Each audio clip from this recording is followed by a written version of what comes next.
Hey, welcome back to the Culture Hacker series. My name is Shane Green, and today I want to talk to you about performance enablement and empowerment.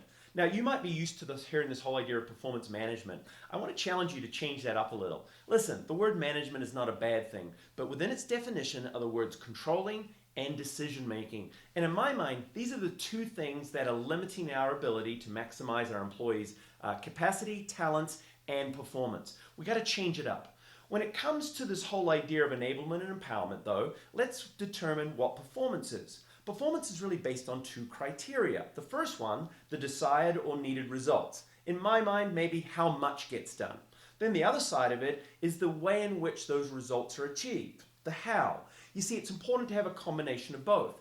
If you just focus performance on results, do they achieve what they need to? Then you can create a situation within your team or department where no matter what they do, how they do it, it's all about just getting bottom line results. And let's face it, unfortunately in the news recently, we've had too many companies that haven't focused enough on their values and how, and have really gone after results, unfortunately to the detriment of their reputation.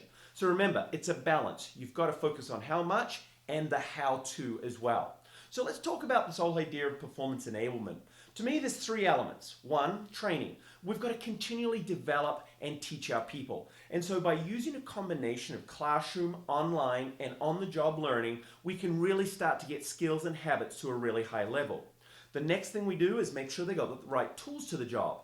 Sounds easy, sounds basic, but how many times do you go into a business area or as a customer and an employee tells you they don't have all the things needed to deliver a great customer experience? It's crazy. And then the third thing, information. We've got to make sure that the managers are being transparent and forthcoming in all the information an employee needs to do their job well. Listen, once the employees have this enablement down, then the managers can start to shift into the next phase, which is the empowerment. Now, managers, listen out here. Stop being so insecure with this whole idea of not making all the decisions. You see, it's limiting how a business gets done. Our customers out there want decisions made immediately. But because we're so controlling and we don't let our employees make those decisions, we're really hurting our bottom line customer experience. So we got to get over it. In fact, I'd argue that managers become more valuable when they actually start delegating and empowering their people, so they shift from being managers themselves to being leaders, being able to truly inspire and make a difference with their people. So, empowerment, what do you need to remember? Well, as a manager, here's a couple of things. First of all, your employees come to you all day long looking for answers. They come to you with questions. Instead of giving them the answers, turn it back on them. What would they do? Start to get that understanding. I suggest creating a number of different scenarios that every day you throw a scenario out to your team and say, what would you do or what decision would you make if?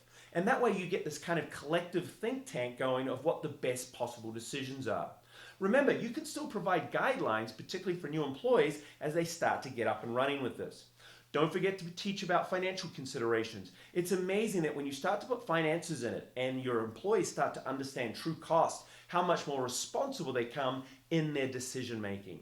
And remember, this is probably the most important one.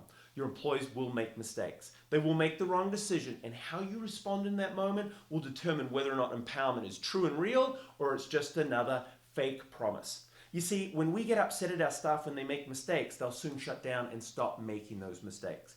Even though the mistake might have been wrong, we have to celebrate and focus and congratulate them for taking the time to try and make the right decision, and then coach them on maybe what the better solution might have been.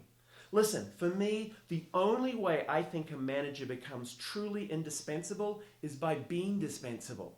And that means that with your staff and team, they show up, they deliver, even when you're not around. Hey, thanks for tuning in again. My name is Shane Green. See you next time. Cheers.